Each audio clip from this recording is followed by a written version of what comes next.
आदाब नमस्कार। आप देख रहे हैं मंथन टुडे। मैं हूं आपके साथ उज्मा। बिहार की राजनीति में राज्यसभा चुनाव के दौरान एक ऐसा मोड़ आया जिसने सियासी समीकरणों को नई दिशा दे दी। असदुद्दीन ओवैसी की पार्टी एआईएमआईएम ने आरजेडी उम्मीदवार अमरेंद्र धारी सिंह को समर्थन देने का फैसला लिया और उसके पांचों विधायक ने उनके पक्ष में वोट डाल दिए। इस फैसले ने महागठबंधन की राह को काफी हद तक आसान बना दिया, लेकिन इसके साथ ही एक बड़ा सवाल भी खड़ा हो गया। क्या यह समर्थन बिना किसी शर्त के दिया गया है या इसके पीछे कोई बड़ी राजनीतिक डील छिपी हुई है? दरअसल बिहार विधानसभा चुनाव के बाद राज्य की राजनीति में समीकरण लगातार बदलते रहे हैं।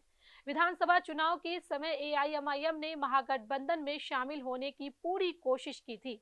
उस वक्त ओवैसी की पार्टी चाहती थी कि उसे आरजेडी और कांग्रेस के साथ गठबंधन में जगह मिले, लेकिन उस समय महागठबंधन ने एआईएमआईएम को साथ लेने से साफ इनकार कर दिया था।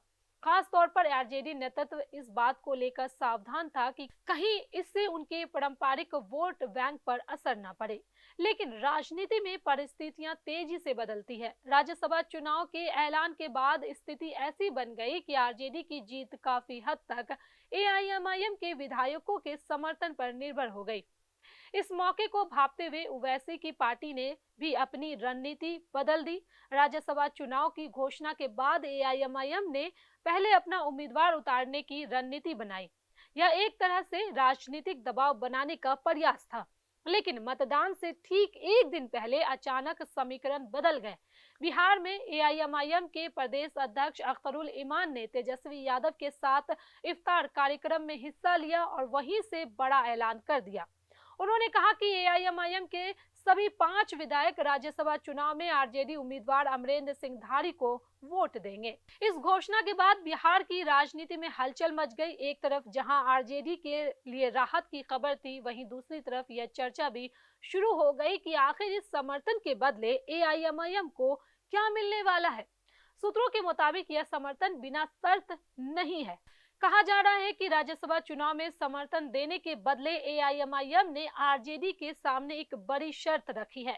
बताया जा रहा है कि दोनों पार्टियों के बीच बिहार विधान परिषद की एक सीट को लेकर समझौता हुआ है। दरअसल एआईएमआईएम चाहती है कि उसके प्रवक्ता आदिल हसन को विधान परिषद भेजा जाए, लेकिन अकेले दम पर एआईएमआईएम के लिए यह संभव नहीं है। पार्टी के पास बिहार विधान सभा में केवल 5 विधायक हैं और इतने कम विधायकों के सहारे कोई भी पार्टी अपने उम्मीदवार को एमएलसी नहीं बना सकती। यही वजह है कि एआईएमआईएम को किसी बड़े दल के समर्थन की जरूरत है। दूसरी तरफ आरजेडी की भी अपनी मजबूरियां हैं। राज्यसभा चुनाव में जीत के लिए उसे अतिरिक्त वोटों की जरूरत थी। ऐसे में दोनों दलों ने एक दूसरे से लेन देन की राजनीति का रास्ता अपनाया। राजनीतिक जानकारों के मुताबिक यह पूरी रणनीति काफी सोच समझकर बनाई गई है। एआईएमआईएम ने राज्यसभा चुनाव में अपने 5 वोट देकर आरजेडी की स्थिति मजबूत कर दी। बदले में आरजेडी ने विधान परिषद की एक सीट एआईएमआईएम को देने का वादा किया।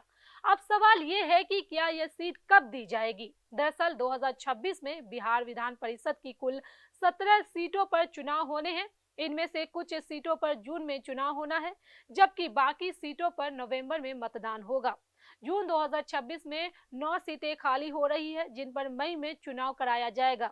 इन सीटों में विभिन्न दलों के प्रतिनिधियों का कार्यकाल खत्म हो रहा है। इसके अलावा दोनों सीटें पहले से खाली भी है। वहीं नवंबर 2026 में 8 और सीटें खाली होंगी, जिनमें स्नातक और शिक्षक कोटे की सीटें भी शामिल है।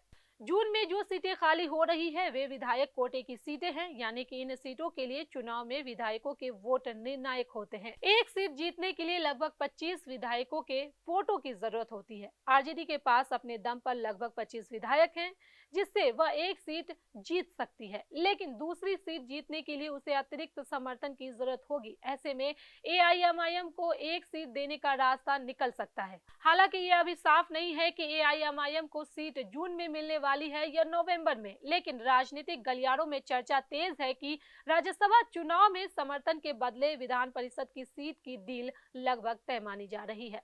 अब इस पूरे घटनाक्रम का एक बड़ा राजनीतिक संदेश भी है। राज्यसभा चुनाव के बहाने एआईएमआईएम और आरजेडी के बीच राजनीतिक नजदीकियां बढ़ती दिखाई दे रही है। एक तरफ से देखा जाए तो एआईएमआईएम फिलहाल महागठबंधन के साथ खड़ी नजर आ रही है, लेकिन बड़ा सवाल ये है कि क्या यह दोस्ती सिर्फ राज्यसभा चुनाव तक सीमित रहेगी या फिर भविष्य में भी दोनों दल आ सकते हैं। याद कीजिए 2025 के विधानसभा चुनाव के दौरान एआईएमआईएम ने महागठबंधन में शामिल होने की पूरी कोशिश की थी। उस समय ओवैसी की पार्टी का मानना था कि अगर वो आरजेडी और कांग्रेस के साथ चुनाव लड़ेगी तो विपक्षी गठबंधन और मजबूत होगा, लेकिन उस समय महागठबंधन ने एआईएमआईएम को साथ लेने से इनकार कर दिया था। अब परिस्थितियां बदल चुकी है। राज्यसभा चुनाव में मजबूरी ने दोनों दलों को एक साथ ला दिया है। तेजस्वी यादव ने भी फिलहाल भविष्य की राजनीति की चिंता किए बिना एआईएमआईएम का समर्थन स्वीकार कर लिया है।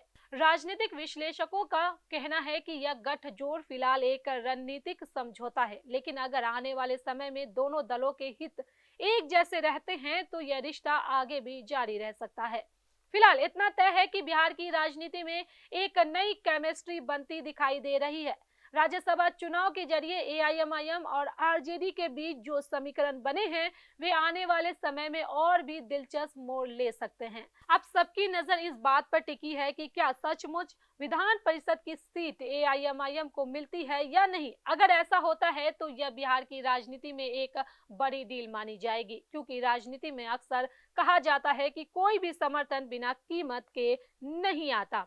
और बिहार के इस राज्यसभा चुनाव ने एक बार फिर यही साबित कर दिया है कि सियासत में दोस्ती भी होती है, लेकिन उसके पीछे रणनीति और समीकरण भी छिपे होते हैं। तो चलिए फिलहाल इस खबर में बस इतना ही। देश दुनिया की ऐसी तमाम बड़ी खबरों के लिए बने रहे मंथन टुडे के साथ। साथ ही हमारे चैनल को लाइक करें, सब्सक्राइब करें, फॉलो करें और निष्पक्ष पत्रकारिता देखना है तो देखते रहे मंथन टुडे। बहुत बहुत शुक्रिया।